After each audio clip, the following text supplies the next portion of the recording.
forced to trade Donovan, I think the draft picks would enter that because in a Donovan Mitchell trade, you're wanting players and picks. If you're looking at having to trade Jared Allen or if you're entertaining Darius Garland, you want guys who fit your team and fit better than the team than the players you have now. The coach of the team, whether it's JB or somebody else, may push back on the idea that you have to change the roster. I don't think that this roster really fits. These four guys are all good players, but they don't really fit. I think they're probably headed for roster changes. When you're looking at potentially making trades, I think it's got to be for players, and ideally younger players. If you're retaining Donovan, you want players that are his age. You don't want Paul George in New York. The Brooklyn Nets is at a crossroads in a way. I think we didn't do as well as we expected last season. We didn't make the playoffs, but we hope to revamp the team and make sure that we can compete in the long run. I think there's a difference when people ask owners, what do you want to do with a basketball team? There's a difference between I want to win versus I want to build a winning mentality and culture that's sustainable. Those two are very different things. You can't, if you want to be just win now, you could ruin your future by trading away all of your assets and just win now. But I think what I wanted to do is, with the Brooklyn Nets is to take a longer term approach and build a winning, sustainable winning culture. Well, the same philosophy, I'm sure, for you for running businesses as well. So can we expect Yo, what's good, guys? It's your boy AJ. I'm with Rage. Make sure you hit that like button, subscribe. Follow us on all socials at Nets Kingdom. Two interesting clips. We're gonna talk about it. Well, we heard the Joe Tsai clip. It broke the other day. He was at a business meeting talking about the Nets. So a lot of people on Nets Twitter have seen that. They assuming that this is a signal from Joe Tsai that the Nets are heading towards a rebuild. You heard him say at the end of of his little speech there, he said he wants to take the longer term approach. He doesn't want to trade your assets away. Ironically, don't trade your assets away for a win now team. But what was we're gonna talk about the pivot. This is a stream dedicated to the pivot. Like, last stream we talked about Donovan Mitchell, the process of getting Donovan Mitchell, but we got to talk about the process of the rebuilding part. If Donovan extends with the Cavs and they mix up their team, we have to pivot, and that pivot could be the rebuild process. But before we get into that, Rage, your quick thoughts on Joe Tsai and his speech on the longer term approach. So very confusing because at first, we've been hearing Sean Mark say, uh, we're in the market for a star. It's Yeah. all been kind of clear with the Donovan Mitchell thing, but now we're actually hearing something quite different with Joe Tsai saying he wants to take a long-term approach. Kind of nice, but now we don't know what's gonna go on. And, a rebuild obviously is something that a lot of fans, including us, have been wanting. Definitely think that would be a great approach, especially with the season that we just had and the players that we have and what we could get out of a rebuild. I think I definitely trust Sean Marks in a rebuild scenario out of anything. Yeah. We've continuously traded, a lot for these stars, and it hasn't worked out at all. And then these trades, besides Kevin Durant, we traded James Harden for essentially nothing. All we got was Ben Simmons and that pick back. That's all real. That's it. That's all we really got from that. And then that Kyrie, we know obviously we got messed up out of that deal. Yeah. So now it's like, are we really going to go this rebuild route? It'd be nice, but it'd be crazy to think out of just everything that's been happening. And it's just there's a history behind everything. It's just we haven't rebuilt yet. It's like, really? Yeah. It's like Could the it be? first kind of like the Nets are, like I said this before last stream, we're a shoot for the star franchise. We've never had like a homegrown drafted built star, And shout out to Cypher, the stat that you were telling me about, what was it, from 1982 and to 2023? What was it again? 1980 till now, it's like 40 of the last like 44, the of those 40 of those 44, those Mhm. 40 players who won MVP were either signed in free agency or drafted by those teams. Yeah, and that's a And crazy stat, bro. it was mostly drafted, but like if the free agencies were at Yeah. a discount. So think about that. All the finals MVPs that we've seen in since 1982, majority of those finals MVPs are drafted by their home team. They're drafted superstars. So it's like you think about that, and in the Nets, it's like we never had our homegrown. We never really had a drafted superstar, and like kind of like built a franchise around them. We've always like trade those guys for the we trade Carousel, trade Jared Allen for the star, trade these guys for a star. Like that's our thing with the Nets. So we're gonna hit the pivot, right? So the pivot is we've heard the Rockets are willing to re-engage. So if Donovan, this is where it gets tricky because June 30th is where Donovan becomes extension eligible. This is where the dominoes start to fall. Donovan becomes extension eligible. They're going to offer him the contract June 30th, or they can start negotiating June 30th. The draft is a little bit, I think, before that. Now, they're talking about that Donovan could be making his decision before the draft because a lot of things could happen. This is where it gets spicy, right? If the Rockets are willing to re-engage, let's say Donovan extends for this stream. If Donovan extends and he wants to stay with the Cavs, the Nets have to pivot, right? And that pivot could be rebuild. If I'm Sean Marks, I'm getting on the phone with the Rockets GM and I'm trying to negotiate. And we saw the report today about DFS. Teams are interested in DFS. Teams have been interested in DFS. So you think about DFS, you think about CJ, you think about all your vets, McHale. You try to figure out what first rounds picks you can get back for those players. And if the Rockets were willing to give up their number 3 overall pick, maybe a 2025 pick, and we'll give them. I said to Rage, we should ask for Cam Whitmore. So a 2025, the number 3 pick this year, and Cam Whitmore. I think we should ask for those picks back. Well, our picks back, and we'll give them Mikal Bridges. Now we don't know if the Rockets will say yes or no to that, or how they value Mikal now. But that is a pivot that you can do. That's the first step in the rebuild is trading Mikal for the number 3 for 2025 and maybe some salary filler guys. That's the first step if you want to flip this rebuild. If you want to really go into the rebuild, because we can't go halfway. It can't be no halfway. We got to go all the way. If we're gonna rebuild, we got to go all the way into the rebuild. So that's the first step is trading Mikal for those picks, and then you'll see what you get for CJ and DFS. So me and Rage, right? So if we did rebuild, let's say we did get if we traded Mikal, let's say we pivoted and we're like, you know what, we're not getting Donovan. There's not stars out there that we can really, we would have to throw a crazy amount of picks at. Like Trey, we would have to give up a farm for Trey. We're not going to do that. We have to give up a farm for Brandon Ingram. We're not going to do that. So let's just rebuild.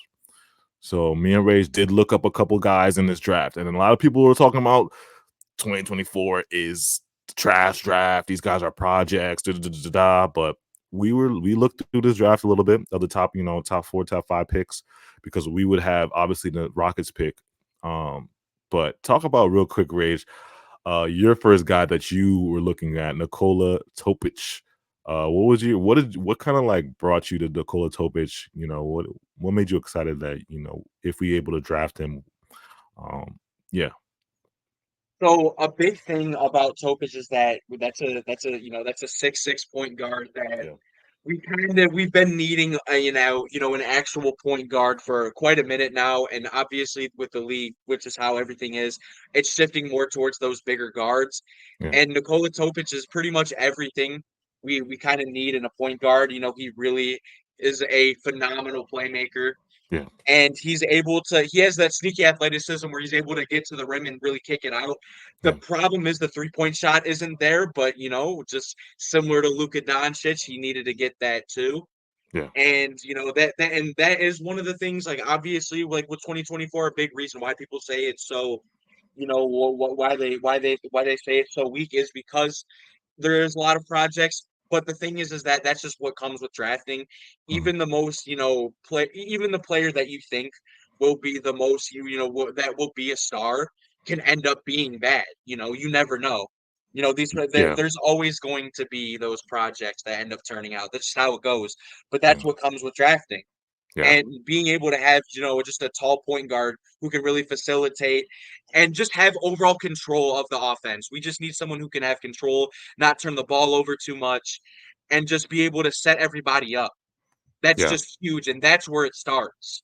And if you're able to have that with Cam Thomas, that's just huge. It's better than having, another small point guard where you have to really figure out what you're going to do defensively. And it's like, although Topic isn't great defensively, you can just try and build yourself like the Mavs almost, and just surround your team with players who can play defense and really make up for that.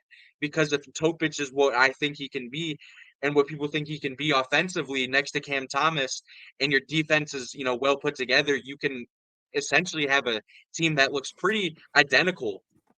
You know, Yeah.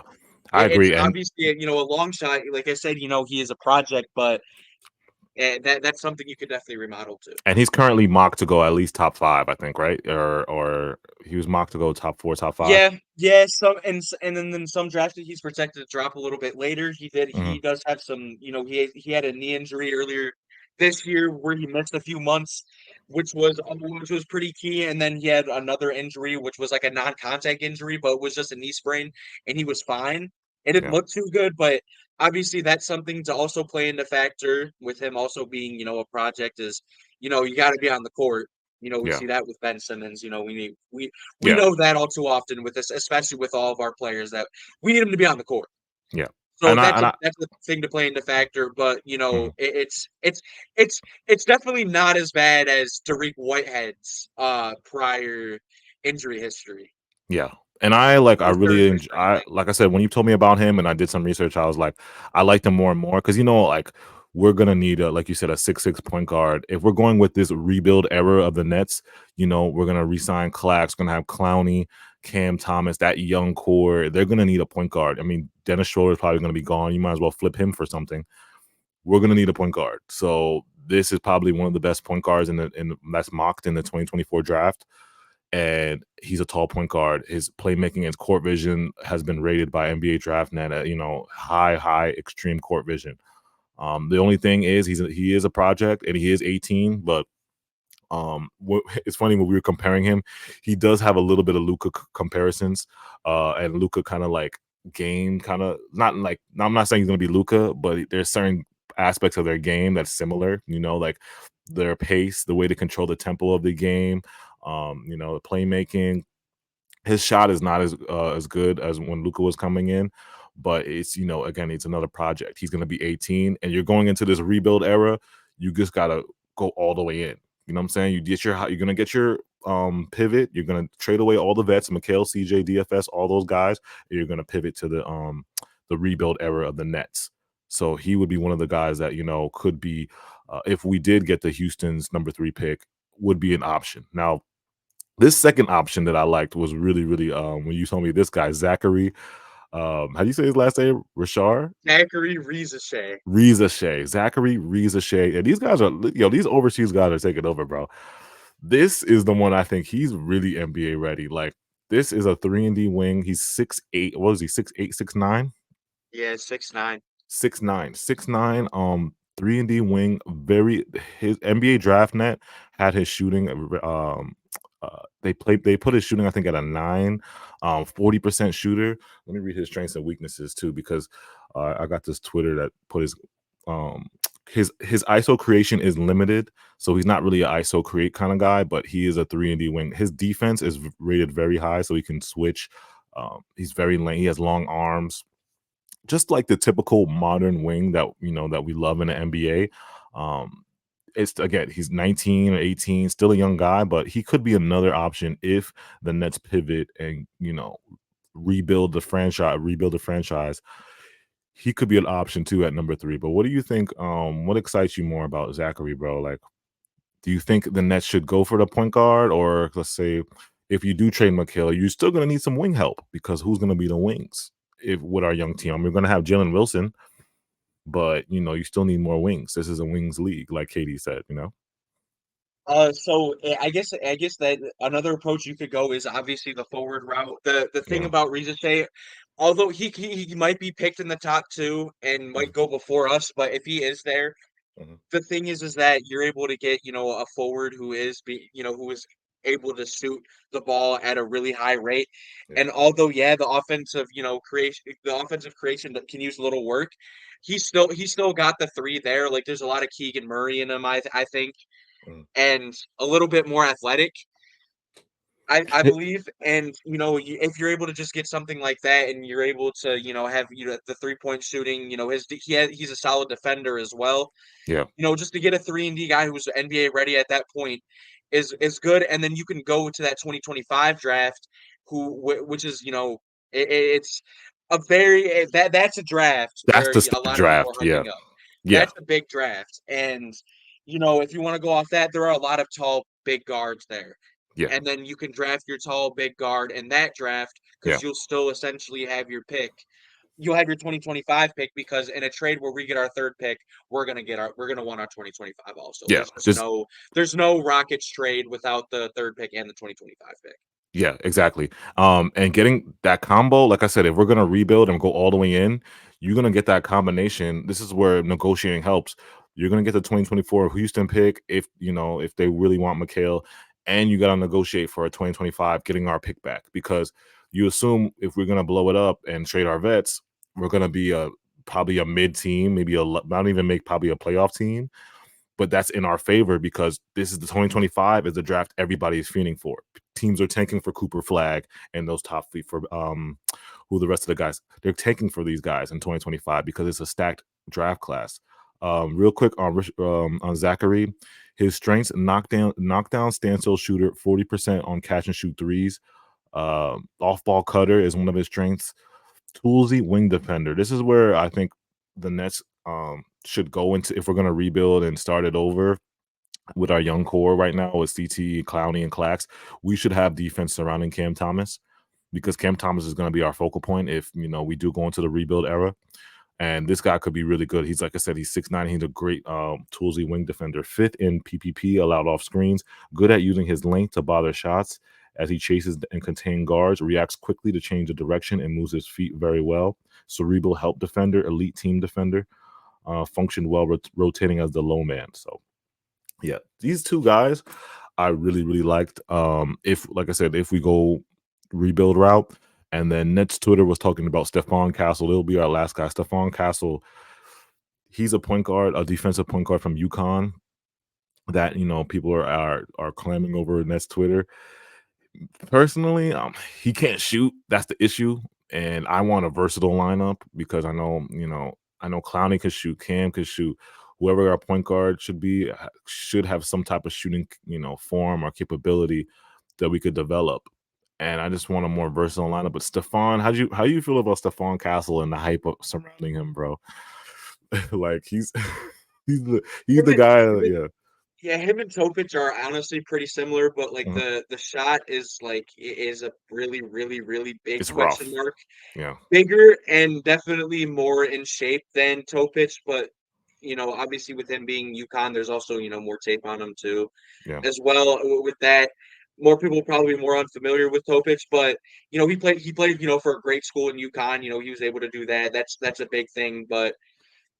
I also don't think Castle's a horrible option, but I've been leaning more towards Topic just for the simple fact of, it's just me having more faith in that pull up shot, yeah. and it's just and there's solid form there too. Yeah, and Topic, I would say probably was a better playmaker. He has court vision, and he's playing. You got to give credit to playing overseas against grown men. And like I said, that's coming from.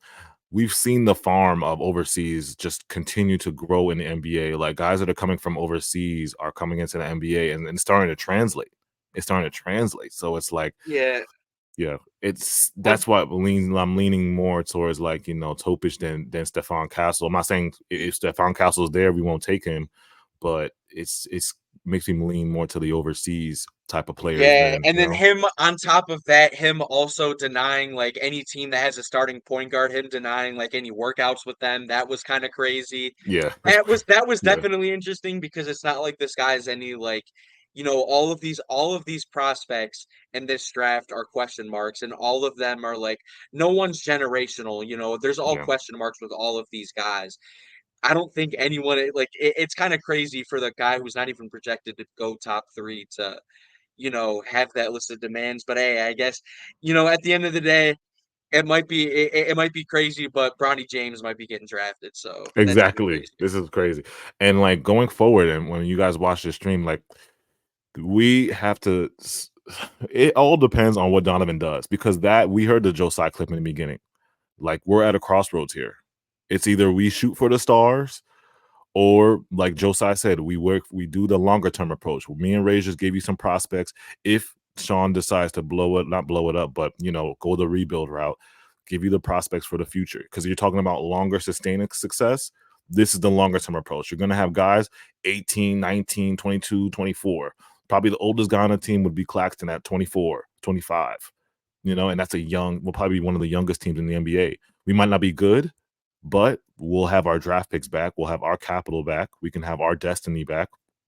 And then we can be, if we're a bad team in 2024, then that season we can possibly get Cooper Flag. Cooper Flag is the number one guy that's going to be in the 2025 draft. If we're really bad, we just saw the Hawks get the number 1 pick, and they were almost a play-in team. So we're a bad team in 2024, and we have our picks back. We can get a possibly number 1 pick in 2025, which would be crazy if the Nets Well, get we a just saw a 2025. play-in team get the first overall pick. Hey, Yeah, it might be crazy, but yay, you never know. you You never never know. know. That's what I'm saying. And Sometimes it's you got to about be a little longer. delusional. Yeah, you got to be. It's about longer term success. So you're just building your core. We've seen OKC do it. We've seen Houston do it. We've seen these young Orlando do it. So it's like Yeah, you're all of building the these young core. teams winning too, all of these teams Mhm. just brings back into our point that we mentioned earlier, like all of these teams winning championships, they drafted their stars. Yeah. They drafted these guys. These guys have drafted their stars, and they're essentially their co-star as well. It's like, Mhm. that's where you find it. It's all starts there, and that's how you gain that success. It's like these guys you draft are 18, 19 years old. It's like, although it's like, yeah, these guys are projects, it's like, yeah, these guys are 18 years old. You might not It win. You might makes not win a sense. lot of games, but It you're makes trust sense. the process. You got to trust the And process. it builds it too. It's like you'd Mhm. much rather have it like that, and you're going through seasons where you're just looking for development, as long as you're not getting yourself in a hole where you're consistently going through drafts and you can't draft your players, then you'll obviously have a different problem. But hopefully with having a new coach and everything, especially one of Jordy Fernandez's caliber with Mhm. his background, that in a rebuild scenario is very, very swaying. I'd look forward to something like that, and hopefully we can get something like that done. But at the end of the day, we could totally just go in a route where we just stay where we are, and I think it's possible. It's not a route I'd like to go, but the reason why I'm just kind of away from this route, and I wouldn't like it wouldn't be the end of the world, but the reason why I'm kind of against it is because it's like, what if we have another year like this year? You're Mhm. betting on Sean Marks again, essentially. We're betting on another head coach. But the thing is that if you want to go the route, if you want to go that route this year, Yeah. Sean Marks, if this year doesn't go right, if this year doesn't go right and you wait another year, Sean Marks has to be gone. There's Yeah. no way around it. Yeah. To But if you me, go in a rebuild, it makes it a lot easier, Sean Marks, for you to retain your job and us see all the way through, and you get paid all these more years because we're at the end of the day, we're rebuilding. We're not going to look for a bunch of wins in a rebuild.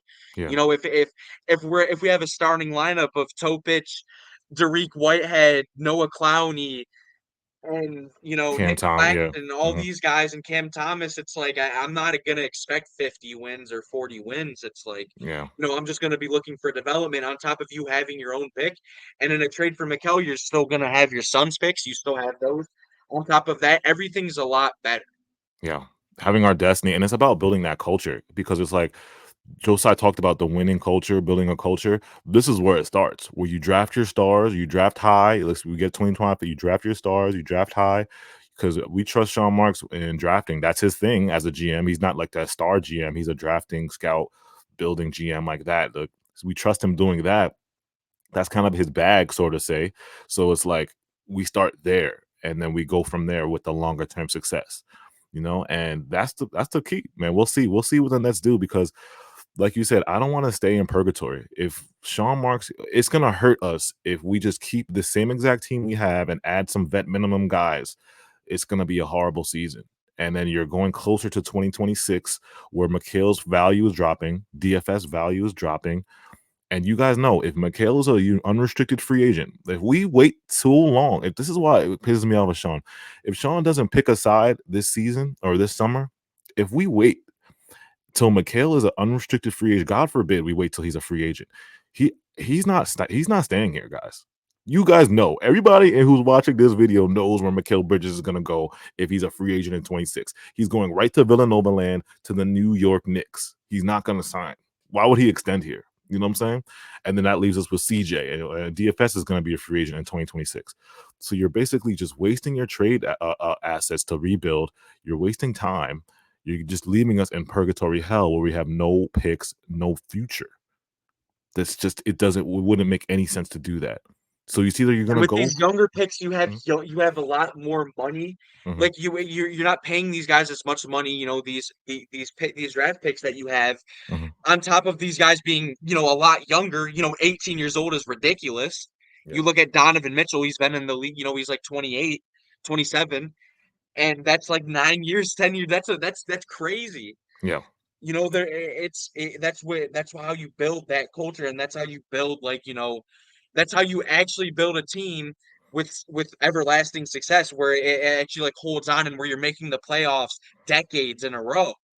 Yeah. Consecutively. You're able to do that consecutively.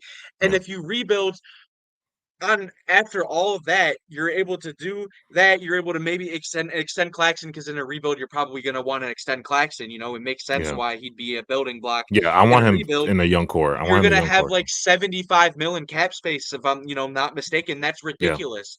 Yeah. Then you can build your roster upon that. And if you're able to find your stars in the draft, it makes that money, all that money you have to spend, a lot easier. Yeah, You're able to get those role players to really complement the team, and you got yourself a contender. Yeah. Like I said, for me this summer, bro, it's like I just want the Nets to pick a side. It's just, you're either gonna go for Donovan or go for the star you want, or you're gonna rebuild. Like, just pick a side. Make sure you pick a direction, because this purgatory that we're in it's gonna hurt us if you wait too long. Okay, make sure you guys hit that like button, subscribe, follow us on Twitter, Nets Kingdom AJ, at Nets Rage. We'll be back. We're gonna be breaking down these. It's gonna be, like I said, this summer is gonna be a movie. It could go 1,000 different ways. Sean could just not do nothing. We can go to the rebuild. We can go Donovan. It could be Trae Young. It could go so many ways. But we're just hoping the Nets pick a side and pick a direction, because a directionless franchise is not good. Or we're a directionless franchise. We're gonna be down bad. But appreciate you guys so much. We'll be back.